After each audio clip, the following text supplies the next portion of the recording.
Hello students, हम पढ़ रहे हैं नए साझेदार का प्रवेश। तो इसमें हम क्वेश्चन सॉल्व कर रहे हैं। अभी हमने कुछ न्यूमेरिकल कर लिए हैं, उसी में जो आपकी बोर्ड परीक्षा के लिए इंपॉर्टेंट प्रश्न हैं उन्हें हम सॉल्व करेंगे। तो उसी में अगला प्रश्न है आपका, ये अवतार का मॉडल पेपर है, उसका क्वेश्चन नंबर 4। इसमें कुछ विशेष कुछ समायोजनाएं दिए हैं, इसलिए हमने इस प्रश्न को चुना है। तो आज हम इसे सॉल्व करते हैं। तो पढ़ते हैं प्रश्न को। प्रश्न नंबर 4, ए तथा ब एक फर्म में 3:1 के अनुपात में साझेदार हैं। उन्होंने सै को 1/4 भाग के लिए प्रवेश दिया। उनका चिट्ठा निम्न प्रकार था।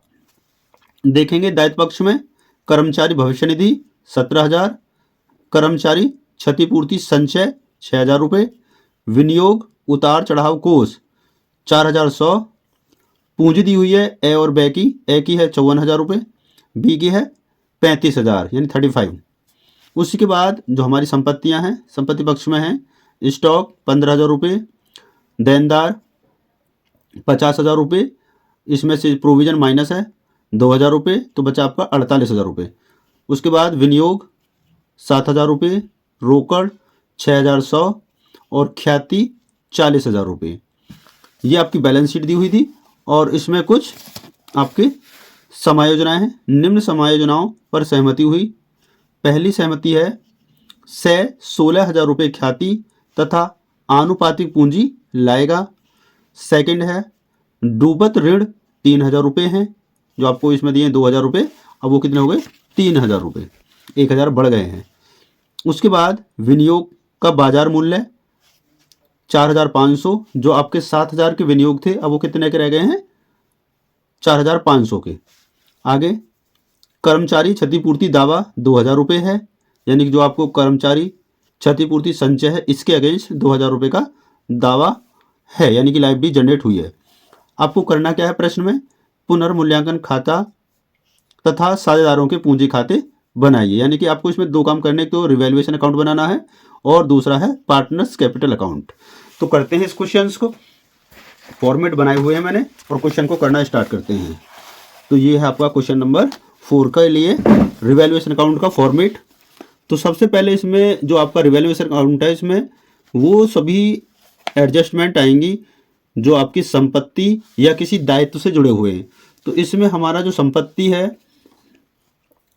देनदार, उसमें आयोजन बढ़ा है, बाकी और इसमें कोई ऐसी संपत्ति से संबंध नहीं है जो इसमें आएगा रिवैल्यूएशन में, क्योंकि आपका जो संपत्ति विनियोग का मूल्य कम हुआ था तो उसके लिए हमारे पास ये विनियोग उतार चढ़ाव फंड है, तो इसे पूरा कर लेंगे।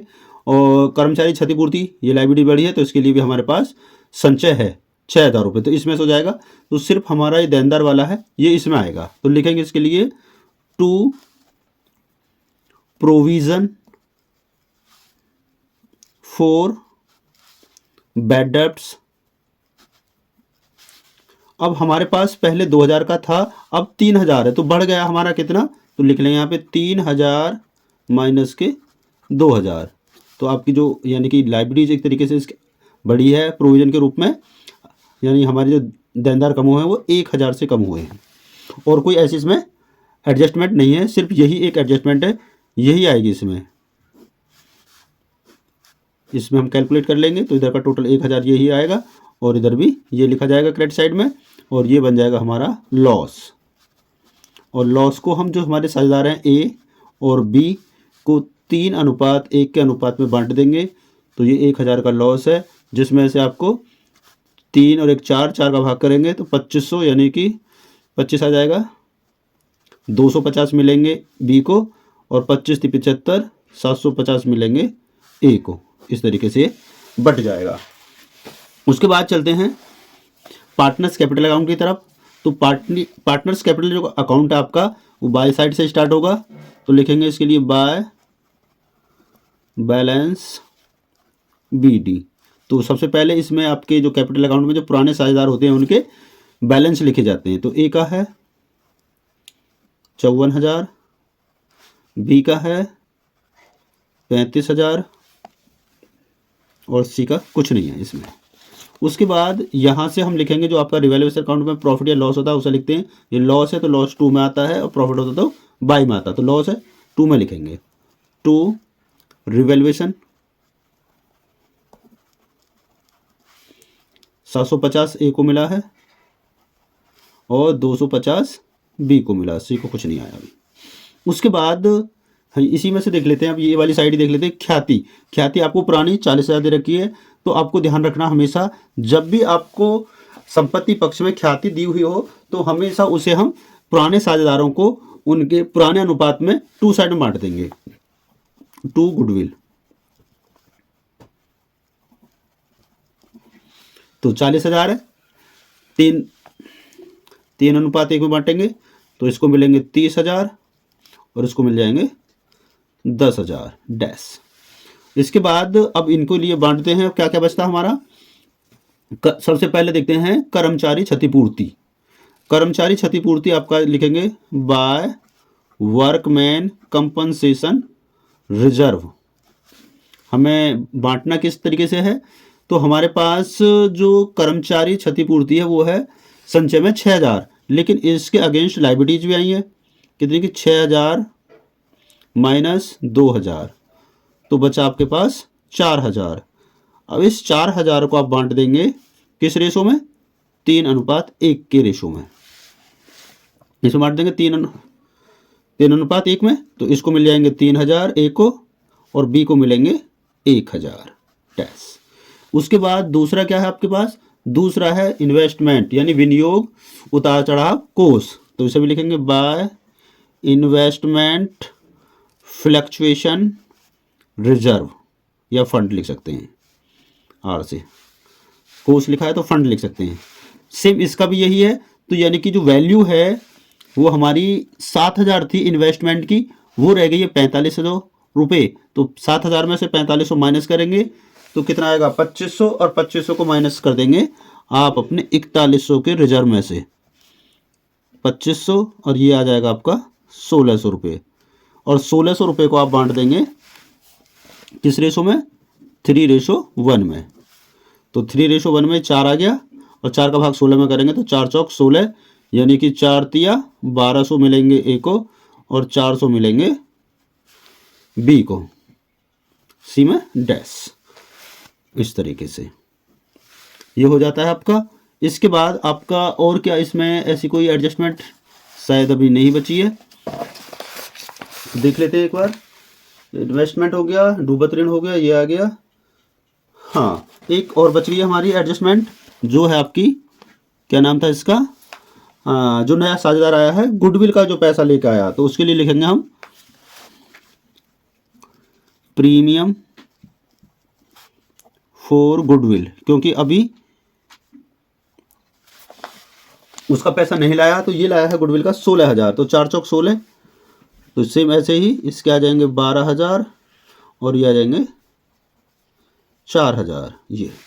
इसके बाद और इसमें कोई एडजस्टमेंट अभी नहीं है, तो हम क्या करेंगे, इसने कहा था ये अपने आनुपातिक रूप में पूंजी लाएगा, तो पहले हम इनकी पूंजी निकाल लेंगे कि ए और बी की कितनी पूंजी है, और उसके बाद ये लेके आएगा इस पूंजी का टोटल कर लेते हैं। पहले इनका टोटल कर लेंगे, तो टोटल कर लिया हमने 40,400 इसका, और ये हो गया इसका 17,200 इसका। तो अब यही टोटल हम दोनों तरफ लिखते हैं, ए का ए में और बी का बी में, क्योंकि इधर कम है टोटल ये वाला ज़्यादा है। इसके बाद निकालेंगे हम बैलेंस, तो लिखेंगे टू बैलेंस सी डी, क्योंकि इसको हम 2 स्टेप में कंप्लीट करेंगे। तो ये आ जाएगा ए का 70,200 में से माइनस करेंगे 30,000, तो 40,000, 40,000 में 750 और माइनस कर देंगे, तो ये आ जाएगा आपका प्लस माइनस करने के बाद 7 2 9 4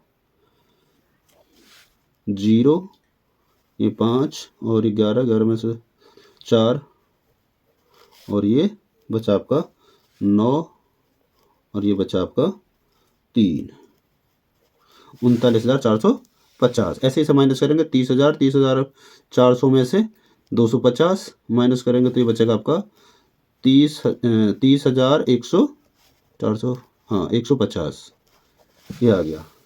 तो 30,150 ये आ गया बी का। तो अब इन्हें हम ट्रांसफ़र करेंगे, लिख देते हैं बाय बैलेंस सी डी, यहाँ सॉरी ये बी डी बनेगा, अब यहाँ सी डी था बी डी हो गया, तो ये आ गया 39,450 450 और ये आएगा 30,150 dash.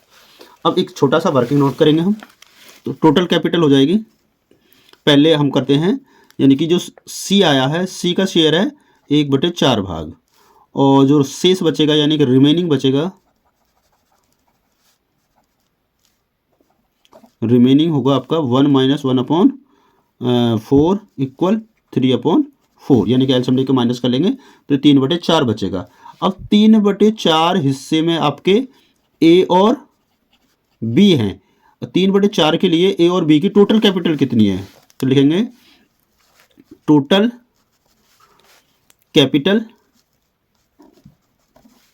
Capital of A and B for 3/4 share कितनी आ जाएगी, दोनों को ऐड कर देंगे। 39,450 प्लस 31,150, दोनों को ऐड करेंगे तो ये हो जाए आपका 0, 0, 5 और 1 6 और 1 7, और ये हो जाएगा, नहीं 4 1 5 6 होगा, 6 9 और ये 6, 69,600 टोटल कैपिटल किसके लिए, 3/4 हिस्से के लिए।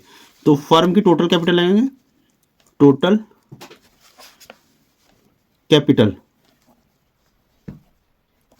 Of firm equal 6960 multiply 4/3। इसको पूरे को हम सॉल्व करेंगे, इससे काटेंगे 2 3 2 0 0, ये कट जाएगा और ये आ जाएगा आपका 8 2 0 आ जाएंगे, और ये आएगा 8 और 1 9। यह है कैपिटल आपकी पूरी फर्म की। तो अब हम निकालेंगे सी की कैपिटल, लिख लेते हैं यहाँ पर सीज कैपिटल फॉर 1/4 शेयर 1/4 हिस्से के लिए उसकी कैपिटल क्या होगी, तो लिखेंगे 92800 मल्टीप्लाई 1/4, 4 से भाग कर देंगे तो ये आ जाएगा, अभी 4 से मल्टीप्लाई की थी तो सेम वही आ जाएगा, 4 से मल्टीप्लाई की थी तो ये आया था, 4 से डिवाइड करेंगे तो वापस यही आ जाएगा 2320, यानी कि 23,200 रुपये। कितने लेके आएगा, 23,200 रुपये। अब हम यहाँ लिखेंगे बाय कैश, कितने लेके आएगा ये, 23,200 रुपये। बस अब यही काम हमें करना था, लास्ट हो गया। अब दोनों तरफ टोटल कर देंगे, टोटल में कुछ आना नहीं है क्योंकि इसका 23,200 आएगा, इसका 30,150 आ जाएगा और इसका 39,450, सेम वैसे ही 39,450 इधर, 30,150 और 23,200, फिर लिखेंगे to balance C D, same वही बैलेंस 39,450, 30,150 और ये 23,200। ये इस तरीके से आपका क्वेश्चन नंबर 4 कंप्लीट हो जाता है। बहुत इंपॉर्टेंट प्रश्न है, आप ध्यान से समझेंगे, इसे करेंगे, और जो भी डाउट होगा, जो समझ में नहीं आया है, वर्किंग नोट हो चाहे आपका कैपिटल अकाउंट है, उसे अच्छे से बार बार अभ्यास करेंगे, तब भी समझ में आए तो आप कमेंट करें और मैं उसे और अच्छे से समझाने की कोशिश करूंगा। Thank you for watching this video.